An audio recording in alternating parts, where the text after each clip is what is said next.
अस्सलामुअलैकुम। टेलीस्कूल के इस एजुकेशन प्रोग्राम में खुशामदीद। ये प्रोग्राम टीवी पर हुकूमत पाकिस्तान और सबक फाउंडेशन की शिराकत से पेश किया जा रहा है। इसके लेसन्स पाकिस्तान के तमाम तालीमी बोर्ड बशमूल कैम्ब्रिज के सिलेबस के मुताबिक तैयार किए गए हैं, जिसमें एजुकेशन कंटेंट सबक फाउंडेशन प्रोवाइड कर रही है। सबक फाउंडेशन की वेबसाइट sabak.pk पर केजी से 12वीं जमात तक वीडियोस और प्रैक्टिस टेस्ट बिल्कुल मुफ्त दस्तयाब हैं। फर्स्ट ईयर की केमिस्ट्री के हमारे आज के लेसन का टॉपिक है solubility product and common ion effect. ये टॉपिक फेडरल, केपीके और बलूचिस्तान बोर्ड के चैप्टर नंबर 7, पंजाब बोर्ड के चैप्टर नंबर 8 और सिंध बोर्ड के चैप्टर नंबर 6 में शामिल है। इस लेसन में हम ये देखेंगे कि सॉल्युबिलिटी प्रोडक्ट क्या होता है और हम कॉमन आयन इफेक्ट के बारे में भी पढ़ेंगे। आज के केमिस्ट्री के लेसन और इससे मुंसलिक वीडियोस को घर बैठे देखने के लिए आप सबक.pk की वेबसाइट पर जा सकते हैं। यहाँ पर तमाम बोर्ड्स की 9वीं से 12वीं जमात तक की केमिस्ट्री के सारे टॉपिक्स पर वीडियोस और प्रैक्टिस टेस्ट बिल्कुल मुफ्त मौजूद हैं। इनके ज़रिए आप अपने कंसेप्ट्स को पुख्ता करके इम्तहानात में शानदार नंबर हासिल कर सकते हैं। आज हमारे पास जो टॉपिक, हमारे पास दो किस्म के इलेक्ट्रोलाइट होते हैं। ठीक है जी। एक हमारे पास दिस वन एग्जांपल हमने ली हुई है, KNO3 एक इलेक्ट्रोलाइट है। ठीक है जी। और इसी तरह K2SO4 भी एक इलेक्ट्रोलाइट है। इलेक्ट्रोलाइट क्या होता है कि जो कि वाटर के अंदर तहलील होने के बाद किसके अंदर कन्वर्ट हो जाए, पॉजिटिव और नेगेटिव आयन के अंदर कन्वर्ट होना शुरू हो जाए। ठीक है जी। ये KNO3 था हमारे पास। इसको जब हमने क्या काम किया, इसको वाटर के अंदर हमने जब डिजॉल्व किया तो इसके नतीजे में ये क्या हुआ, ये आयन के अंदर तहलील हो गया। ठीक है जी। ये H2O में लिख देता हूं। K पॉजिटिव बनाया इसने और NO3 हमारे पास बनाया इसने। ठीक है जी। लेकिन जब हमने पोटाशियम नाइट्रेट, ये तो था KNO3, इसी के साथ ही हमने K2SO4 भी डाला। ठीक है जी। तो उसका जो रिजल्ट हमें मिला वो बिल्कुल डिफरेंट था। और वो क्या रिजल्ट था हमारे पास, वो रिजल्ट ये था कि K पॉजिटिव, ठीक है जी, सारे K पॉजिटिव की कंसंट्रेशन ज्यादा हो गई और SO4 की कंसंट्रेशन हमारे पास आ गई। ये वाली जो चीज थी, ठीक है जी, NO3 की जो चीज थी नेगेटिव, ये इस यानी प्रोडक्ट के अंदर क्या हो गई, गायब हो गई। ठीक है जी। यानी इसको आप एक एक्टिविटी भी कर सकते हैं इजीली। यानी KNO3 को लें, उसको वाटर के अंदर डिजॉल्व करें, तो उसके नतीजे में आपके पास ये चीज बनेगी, K पॉजिटिव NO3 नेगेटिव बनेगा। उसी के अंदर अगर आप K2SO4 डाल दें तो उसके नतीजे में ये NO3 जो होगा, यानी ये आपके पास नहीं बनेगा, बल्कि K की कंसंट्रेशन आपको ज्यादा नजर आएगी। ये आप देख रहे हैं डिफरेंट किस्म, यानी K पॉजिटिव की कंसंट्रेशन, और इसके साथ SO4 आपको नजर आ रहा है, NO3 नजर नहीं आ रहा। तो इसको कहते हैं कि कॉमन आयन इफेक्ट कहते हैं। ये कैसे हुआ कि जो हमारे पास होता है स्ट्रांग इलेक्ट्रोलाइट, सबसे पहले तो यहां पे देख लें, ये KNO3 जो है ये हमारे पास वीक इलेक्ट्रोलाइट है। ठीक है जी। और ये जो K2SO4 है ये हमारे पास क्या है, स्ट्रांग इलेक्ट्रोलाइट है। अब वीक इलेक्ट्रोलाइट क्या होता है और स्ट्रांग इलेक्ट्रोलाइट क्या होता है। ठीक है जी। वीक इलेक्ट्रोलाइट उसको कहते हैं जो कि कंप्लीटली जो है वो अपने आयन के अंदर क्या ना हो सके, इलेक्ट्रोलाइट LYT। ठीक है जी। कंप्लीट तौर पर आयन के अंदर कन्वर्ट ना हो सके, और वीक स्ट्रांग इलेक्ट्रोलाइट जो कंप्लीट तौर पर क्या हो सके जी, आयोनाइज हो सके। वीक इलेक्ट्रोलाइट यहां पे मैं लिख देता हूं, इलेक्ट्रोलाइट LYT। ठीक है जी। अब ये जो हम क्या काम करते हैं कि वीक इलेक्ट्रोलाइट के अंदर, ठीक है जी, यहाँ पे एक, बल्कि इसको इजी करके हम स्टडी करते हैं। मैं यहाँ पे एक क्या ले लेता हूँ जी, एक बर्तन ले लेता हूँ। ठीक है जी। इसके अंदर क्या डाल देता हूँ, लेट्स सपोज जी ये वाटर डाल दिया मैंने। ठीक है जी।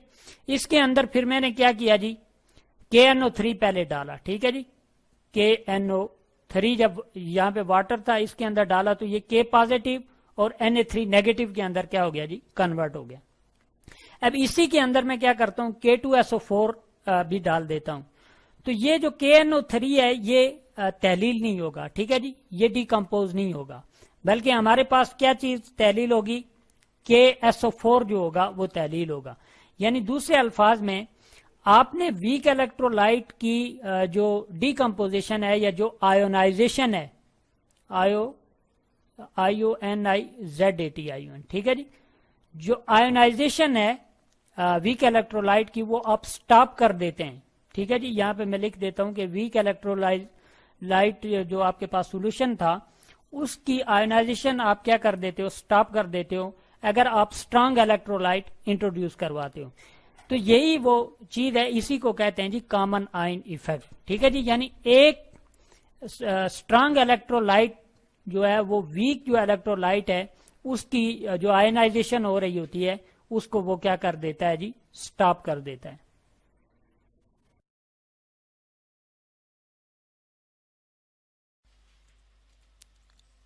स्टूडेंट्स, हम बात करेंगे सॉल्युबिलिटी प्रोडक्ट की। सॉल्युबिलिटी प्रोडक्ट क्या होता है? सॉल्युबिलिटी प्रोडक्ट जिसको हम रिप्रेजेंट करते हैं कैपिटल के और नीचे सबस्क्रिप्ट में हम लिखते हैं एसपी, ठीक है, के एसपी सॉल्युबिलिटी प्रोडक्ट के लिए हम लिखते हैं। तो कैपिटल के हम बेसिकली किसके लिए यूज कर रहे होते हैं? हम यूज कर रहे होते हैं इक्विलिब्रियम कांस्टेंट के लिए। तो सॉल्युबिलिटी प्रोडक्ट हमारे पास होता है equilibrium constant for a solid substance, ठीक है। एक सॉलिड सब्सटेंस के लिए इक्विलिब्रियम कांस्टेंट होता है जिसको हम सॉल्युबल कर रहे होते हैं या जिसको हम डिसॉल्व कर रहे होते हैं एक एक्वस सोल्यूशन में, ठीक है। तो हम यहाँ पर लिख सकते हैं equilibrium constant for a solid substance dissolving in aqueous solution, ठीक है। और ये हमने लिख दिया यहाँ पर, इसके तीन हमने पॉइंट्स बना ली, की पॉइंट्स। एक तो ये हमारे पास कैपिटल के है तो उसका मतलब है कि इक्विलिब्रियम कांस्टेंट है। दूसरा ये कि हम एक सॉलिड सब्सटेंस की बेसिकली बात कर रहे होते हैं और उसको हम डिसॉल्व कर रहे हैं किसमें, एक एक्वस सोल्यूशन में, ठीक है। तो यहाँ पर जो हम सॉलिड ले रहे होते हैं उसको भी हम देख लेते हैं कि ये जो सॉलिड हम यहाँ पर लेते हैं वो कौन सा होता है। वो हमारे पास आ जाता है एक स्पेयरिंगली सॉल्युबल कंपाउंड होता है, आयोनिक कंपाउंड, ठीक है। तो हम यहाँ पर ये भी लिखेंगे कि वो क्या होता है, बहुत स्लाइटली सॉल्युबल होता है, बहुत कम उसकी सॉल्युबिलिटी होती है, ठीक है। तो हम लिखेंगे स्पेयरिंगली सॉल्युबल आयोनिक कंपाउंड लेते हैं, ठीक है। फॉर एग्जाम्पल बेरियम सल्फेट की अगर हम बात कर लें, BaSO4, तो ये हमारे पास, इसकी हम देखते हैं कि ये बहुत कम सॉल्युबल होता है वाटर में। अगर हम इसको डिसॉल्व करें तो ये बहुत कम सॉल्युबल होगा, ठीक है। इसी तरह हम देख लेते हैं कि अगर इसकी एग्जांपल यहाँ पर इस तरह से लें कि यहाँ पर कोई भी, जब हम यहाँ पे सपोज कर लेते हैं, ठीक है, अब हम यहाँ पर कैलकुलेशन करेंगे कि सॉल्युबिलिटी प्रोडक्ट को हम रिप्रेजेंट कैसे करते हैं। तो उसके लिए हम यहाँ सपोज कर लेते हैं कि हमारे पास एक स्पेयरिंगली सॉल्युबल आयनिक कंपाउंड था और वो सॉलिड फॉर्म में था, ठीक है। तो हम उसको इस तरह से रिप्रेजेंट कर लेते हैं, ये उसका फॉर्मूला हम सपोज कर लेते हैं, ठीक है। फिर हम देखते हैं कि ये सॉलिड फॉर्म में था और इसका हमने देखा कि इसको जब हमने वाटर में डिसॉल्व किया, डिसॉल्व करने की कोशिश की, तो ये बहुत कम डिसॉल्व हुआ, ठीक है। और हमारे पास कुछ बैलेंस्ड इक्वेशन, जो स्टोइकोमेट्रिकली बैलेंस्ड इक्वेशन आएगी, वो कुछ इस तरह से आएगी कि हम यहाँ पर लिखते हैं, डिफरेंट कलर से मेंशन करते हैं ताकि हम उसको नीचे भी उसी तरह मेंशन कर सकें, ठीक है। तो यहाँ हम देखते हैं कि ये बन जाएगा Y पॉजिटिव, ठीक है। ये वाला जो पार्ट है वो इसके यहाँ पे इसके हम देखते हैं कि आ जाएगा, ठीक है। और साथ में ये जो यहाँ पर इसके सबस्क्रिप्ट में मौजूद है वो यहाँ पर इसके साथ आ जाएगा, ठीक है ना। और साथ में हम देखते हैं कि मजीद इसके साथ क्या चीज बन जाएगी, यहाँ पे बनेगा B, ठीक है। और उसके ऊपर नेगेटिव के साथ आ जाएगा इस तरह, सॉरी Y नहीं आएगा, यहाँ पर आएगा X, ठीक है। ये इस तरह आ जाएगा और हम देखते हैं यहाँ पे इसको बैलेंस करने के लिए Y लगाएंगे। तो ये हमारे पास एक स्टोइकोमेट्रिकली बैलेंस्ड इक्वेशन आएगी और हम यहाँ पर इनकी स्टेट्स भी मेंशन करेंगे कि ये एक्वस फॉर्म में, बिकॉज आयंस जो है वो हमारे पास एक्वस फॉर्म में आते हैं, ठीक है। तो ये एक्वस सॉल्यूशन में डिसॉल्व फॉर्म में ये आयंस इस तरह से आ जाएंगे, ठीक है। ये हमने यहाँ पर मेंशन किया। अब अगर हमने इसका क्या मेंशन करना हो, इसके हमने इसका हमने जो है वो इक्विलिब्रियम कांस्टेंट निकालना हो, ठीक है। तो उसके लिए हम किस तरह से लिखेंगे, उसके लिए हम इस तरह लिखेंगे, हम यहाँ पर लिखेंगे K, ठीक है। और हम देखते हैं कि हम यहाँ पर क्या मेंशन करेंगे, हम यहाँ पर मेंशन करेंगे इसके फर्स्ट ऑफ ऑल ये वाला पार्ट मेंशन करेंगे, ठीक है। ये इस तरह से आ जाएगा ये वाला पार्ट, ठीक है। तो इसको हम यहाँ से ले लेते हैं, ये हमारे पास आ गया, ठीक है। ये हमने यहाँ मेंशन किया और यहाँ हमने ये यहाँ पर लगा दिया और साथ में ये X मौजूद है, तो X इसकी कंसंट्रेशन जो है वो पार की फॉर्म में रेज होकर यहाँ पे इस तरह आ जाएगी। उसके साथ इसके प्रोडक्ट होगा किसका, जो दूसरे आयंस होंगे, ठीक है। तो ये हमारे पास ये वाले आयंस हैं, इनको हम यहाँ पे मेंशन कर देंगे, ठीक है। इनको यहाँ से हम ले आते हैं, ये वाले भी आ जाएंगे, ठीक है। ये इस तरह से आ गए और हम साथ में थोड़ा सा इसको ठीक कर लेते हैं यहाँ पे, ठीक है। और इधर से हमने ब्रैकेट्स क्लोज किए बिकॉज ये हमारे पास कंसेंट्रेशंस हैं, मोलर कंसेंट्रेशंस। और यहाँ रेज टू द पावर जो इसकी कोफिशिएंट था एक स्टोइकोमेट्रिक इक्वेशन में, बैलेंस्ड इक्वेशन में, तो वो यहाँ पर हमने लिख दिया, ठीक है। इस तरह से ये आ जाएगा। फिर हम देखें इक्विलिब्रियम कांस्टेंट में इसको क्या करते हैं, डिवाइड करते हैं, और किससे डिवाइड करते हैं, ये वाला जो पार्ट है हमारे पास इससे डिवाइड करते हैं। बेसिकली बीच में हमारे पास एक और यहाँ पर हम कह सकते हैं कि जो हाइपोथेटिकल हम कह देते हैं कि बीच में इसकी एक्वस फॉर्म आती है, लेकिन हम देख रहे हैं कि ये स्पेयरिंगली सॉल्युबल है, ठीक है, यानी कि बहुत कम डिसॉल्व होता है, इसलिए हम इसको ऐसे ही लिखते हैं, और ये हमारे पास बेसिकली सॉलिड फॉर्म में होती है, ठीक है। तो इस तरह से जो आयनिक कंपाउंड है ये सॉलिड फॉर्म में ही ज्यादातर रह रहा होता है। स्पेयरिंगली का मतलब ही ये कि बहुत कम सॉल्युबल है, तो स्पेयरिंगली सॉल्युबल होता है, तो इसलिए हमारे पास जो ये वाली जो आयंस आ रहे हैं इनकी कंसंट्रेशन इंतहाई कम होती है, ठीक है। और हम देखते हैं कि ये वाला पार्ट हमारे पास इसकी जो कंसंट्रेशन होती है वो ना ज्यादा बढ़ रही होती है ना ज्यादा डिक्रीज कर रही होती है। तो हम देखते हैं कि हम क्या करते हैं कि ये वाली जो चीज होती है इसको हम यहाँ से उठा के, क्योंकि ये कांस्टेंट ही होती है और यहाँ पर भी कांस्टेंट ही है, तो हम इसको उठा के यहाँ से जो है वो यहाँ पर ले जाते हैं, ठीक है। और यहाँ से डेफिनेटली हमारे पास ये जो लाइन है इसको खत्म कर देंगे, ठीक है। और उसके बाद हम देखते हैं कि ये वाला पार्ट बन जाता है। अब ये जो पार्ट होता है ना इसको हम कह देते हैं कि ये हमारे पास सॉल्युबिलिटी प्रोडक्ट है उस स्पेयरिंगली सॉल्युबल आयनिक कंपाउंड की, ठीक है। और बाकी जो ये वाला पार्ट है वो हमारे पास एज इट इज आ जाता है, ठीक है। ये वाला पार्ट हमारे पास यहाँ से एज इट इज आ जाएगा, ठीक है, ये हमने यहाँ पर लिख दिया। तो हम देखते हैं कि अगर मैथमेटिकल टर्म में देखें तो सॉल्युबिलिटी प्रोडक्ट किसी सब्सटेंस की क्या होती है, वो हमारे पास मैथमेटिकल प्रोडक्ट आ जाता है। प्रोडक्ट मतलब मल्टीप्लिकेशन इनके डिजॉल्व्ड आयंस की, ठीक है, सब्सटेंस के डिजॉल्व्ड आयंस की, ठीक है। अब बहुत कम डिजॉल्व हो रहे हैं, लेकिन यह है कि हमारे पास इनकी प्रोडक्ट आ जाती है of concentrations of dissolved ions. ये जो डिजॉल्व्ड आयंस है इनकी प्रोडक्ट ऑफ कंसंट्रेशंस, ठीक है, इनकी कंसंट्रेशन का product raise to their power, जो इनकी स्टोइकियोमेट्रिक कोफिशिएंट्स थे ना ये वाले, उनकी उनकी पावर जो है वो उनके ऊपर जो है वो आ जाती है, ठीक है। तो ये हमारे पास क्या है, ये हमारे पास जो है वो in terms of mathematical expression हमने जो है वो सॉल्युबिलिटी प्रोडक्ट को देख लिया, ठीक है। इसके बाद हम देखते हैं कि सॉल्युबिलिटी प्रोडक्ट की वैल्यू जितनी हमारे पास अगर ये KSP जो है, ठीक है, ये KSP जो है अगर इसकी वैल्यू हमारे पास क्या है, इसकी वैल्यू हमारे पास ग्रेटर है, ठीक है, यानी कि इसकी वैल्यू हाई है, तो हम क्या कहते हैं कि ये क्या होगा, उतना ही ज्यादा ये मोर डिसॉल्व करेगा, ठीक है, यानी कि उतना ही ज्यादा डिसॉल्व करेगा किसमें, एक्वस सॉल्यूशन में, ठीक है। लेकिन अगर हम देखते हैं कि इसकी वैल्यू जो है वो हमारे पास लो है, ठीक है, एक लोअर वैल्यू आती है या स्मॉल वैल्यू आती है, तो हम देखते हैं कि उतना ही जो है वो लेस डिसॉल्व करेगा, ठीक है, यानी कि उतना ही कम से कम या स्पेयरिंगली सॉल्युबल, ऑलरेडी स्पेयरिंगली सॉल्युबल, क्योंकि ये वैलिड ही किसके लिए होता है, स्पेयरिंगली सॉल्युबल आयनिक कंपाउंड्स के लिए, ठीक है। तो हम कहते हैं कि उतना ही जितनी कम इसकी वैल्यू होगी उतना ही कम डिसॉल्व करेगा ये एक्वस सॉल्यूशन में। अच्छा, यहाँ पर अगर हम यूनिट्स की भी बात ही साथ के साथ कर लें कि KSP यानी कि सॉल्युबिलिटी प्रोडक्ट का जो हमारे पास जो यूनिट है वो क्या आएंगे, तो वो हम देख लेते हैं कि यहाँ से अगर हम निकालना चाहें तो ऐसा हम नहीं निकाल पाएंगे, क्योंकि हमारे पास ये रेज टू द पावर जो है वो इनकी जो है वो कोफिशिएंट्स होते हैं, तो कोफिशिएंट्स के अकॉर्डिंग ही हमारे पास यहाँ पर क्या होते हैं, यूनिट्स आ जाते हैं, ठीक है। अब वो मोल्स और लीटर में ही आते हैं, लेकिन किस तरह से आते हैं वो इनके अकॉर्डिंग हमारे पास आ जाते हैं, ठीक है। तो हम यहाँ पर क्योंकि सपोज्ड वैल्यूज देख रहे हैं तो इस वजह से हम यहाँ पर इस तरह देख लेते हैं। तो होता यह है कि जो KSP होता है बेसिकली ये क्या रिप्रेजेंट कर रहा होता है, बेसिकली ये जो KSP है हमारे पास ये क्या रिप्रेजेंट कर रहा होता है, ये रिप्रेजेंट कर रहा होता है मैक्सिमम अमाउंट ऑफ सॉलिड जो कि एक एक्वस सॉल्यूशन में हम डिसॉल्व कर सकते हैं, ठीक है। तो हम यहाँ पर लिखेंगे ये रिप्रेजेंट कर रहा होता है मैक्सिमम अमाउंट ऑफ सॉलिड, ठीक है, जो कि हम डिसॉल्व करते हैं एक्वस सॉल्यूशन में। तो हम यहाँ पर ये भी लिख देते हैं, ठीक है, maximum amount of solid dissolve in aqueous solution, ठीक है ना। तो देखिए इससे ही हमें पता चल रहा है ना कि अगर ये अमाउंट ज्यादा, अगर ये वैल्यू है इसकी थोड़ी होगी तो हमारे पास का मतलब है कि जो मैक्सिमम अमाउंट सॉलिड की डिसॉल्व हो रही है बहुत ही कम है।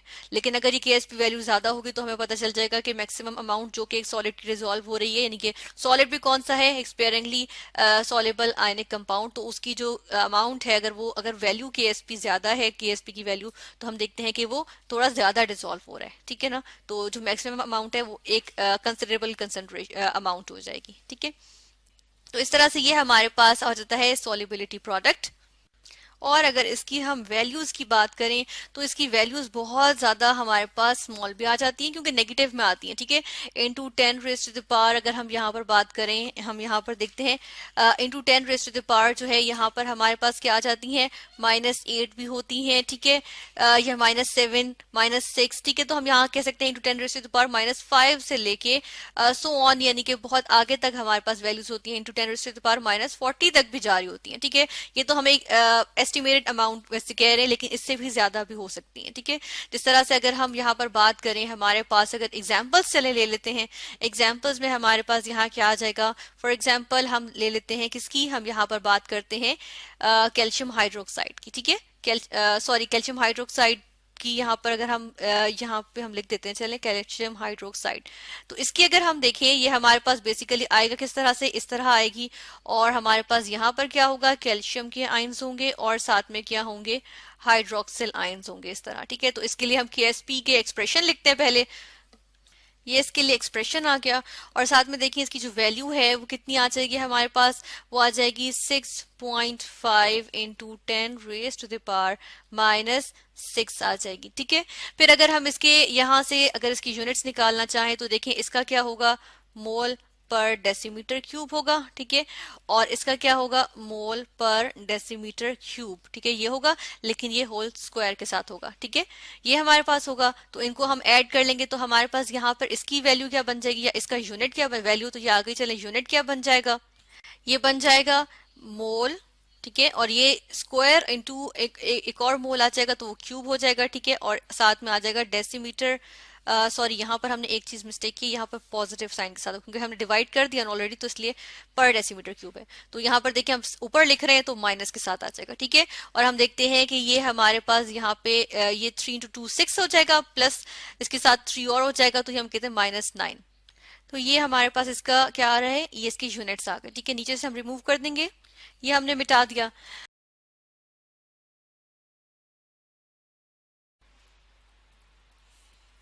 स्टूडेंट्स हम सम एग्जांपल्स देखेंगे कॉमन आयन इफेक्ट की।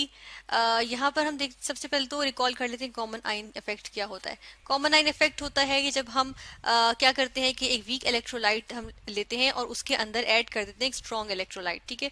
तो और स्ट्रॉन्ग इलेक्ट्रोलाइट और वीक इलेक्ट्रोलाइट्स जो हमारे पास मौजूद होते हैं उनके अंदर क्या होता है, एक कॉमन आयन होता है, ठीक है। उनमें से उनका कोई एक आयन जो होता है वो कॉमन होता है। जिस तरह से अगर A पॉजिटिव बी नेगेटिव एक इलेक्ट्रोलाइट के आयंस हैं, तो दूसरे के अगर हमारे पास आ जाते हैं, हम कहते हैं ए पॉजिटिव सी नेगेटिव, ठीक है। तो एक आयन कॉमन है दोनों का, ठीक है। इस तरह से अगर एक कॉमन आयन होता है तो होता क्या है कि हम देखते हैं कि जो वीक इलेक्ट्रोलाइट होता है उसकी जो हमारे पास सॉल्युबिलिटी है, या उसकी जो सॉरी या उसकी हम कहते हैं कि उसकी जो आयनाइजेशन है वो सप्रेस हो जाती है, ठीक है। जो उसकी आयनाइजेशन की एबिलिटी है, यानी कि वो आयनाइज कर जाएगा, इलेक्ट्रोलाइट है ना, ब्रेक कर जाएगा, ब्रेक डाउन हो जाएगी, उसकी आयनाइजेशन हो जाएगी या डिसोसिएशन हो जाएगी, तो वो जो है वो मजीद सप्रेस कर जाती है। पहले ही वो वीक होता है, लेकिन जब उसके जो कॉमन आयन होता है, जो आयंस दे रहा होता है, अगर वैसे कोई एक आयन जो है वो मजीद आ जाए, ठीक है, तो इनकी कंसंट्रेशन बढ़ गई, तो वो जो वीक इलेक्ट्रोलाइट है उसकी आयनाइजेशन सप्रेस हो जाती है। एग्जाम्पल्स देखते हैं तो हमारे ऊपर ज्यादा क्लियर हो जाएगा ये बात। जिस तरह से जो हम सोडियम क्लोराइड को प्यूरिफाई करते हैं, ठीक है, यहाँ पे एक एग्जांपल आ जाएगी सोडियम क्लोराइड की प्यूरिफिकेशन, ठीक है। इसकी हम प्यूरिफिकेशन देखेंगे, यहाँ पर हम लिखेंगे प्यूरिफिकेशन। इसमें होता ये है कि जो हमारे पास सोडियम क्लोराइड का सोल्यूशन होता है उसके अंदर हम क्या करते हैं कि हम जो है वो HCl डाल देते हैं, ठीक है। अब होता क्या है कि सोडियम क्लोराइड जो है वो एक सॉल्ट है, ठीक है, एक सॉल्ट है। ये हमें जो है वो सोल्यूशन में सोडियम आयंस और क्लोराइड आयंस यहाँ पर जो है वो आ जाते हैं, ठीक है।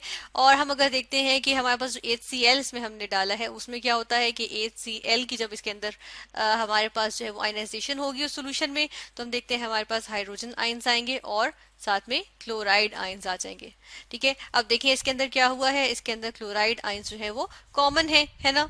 तो हम ये देखते हैं कॉमन आयन इफेक्ट होगा इसके अंदर, और किस तरह से कि हम देखते हैं क्योंकि HCl जो है वो स्ट्रॉन्ग इलेक्ट्रोलाइट है, ठीक है। तो यहाँ पर हम क्या देख रहे हैं, HCl क्या है, स्ट्रॉन्ग इलेक्ट्रोलाइट है, जबकि अगर इसके मुकाबले में अगर सोडियम क्लोराइड की बात की जाए तो ये कंपैरेटिवली वीक इलेक्ट्रोलाइट है, ठीक है। तो इसलिए हम देखते हैं कि यहाँ पर होता क्या है कि यहाँ पर अब क्योंकि हमारे पास क्या होता है कि जो सोडियम क्लोराइड आयंस है उनकी कंसंट्रेशन इंक्रीज कर गई है, तो ये तो वैसे ही चाहेगा कि ये सोडियम क्लोराइड की फॉर्म में ज्यादा रहे। तो होगा ये कि ये जो है जो हमारे पास ये रिएक्शन है क्लोराइड आयंस की कंसंट्रेशन बढ़ने की वजह से ये बैकवर्ड जाना चाहेगा, जैसे हम इक्विलिब्रियम में भी देखा था। ठीक है, तो ये क्या होगा, ये बैकवर्ड जो है वो ज्यादा जो है वो चला जाना शुरू कर देगा, और हम देखते हैं कि हमारे पास इसकी जो आयनाइजेशन है वो सप्रेस हो जाएगी सोडियम क्लोराइड की, और हमारे पास जो सोडियम क्लोराइड जो है वो क्या हो जाएगा, प्रेसिपिटेट आउट हो जाएगा। ठीक है, इस तरह से हमारे पास सोडियम क्लोराइड प्रेसिपिटेट हो जाएगा, आउट हो जाएगा। तो ये हमारे पास एक एग्जाम्पल आ गई कॉमन आइन इफेक्ट की। इसके अलावा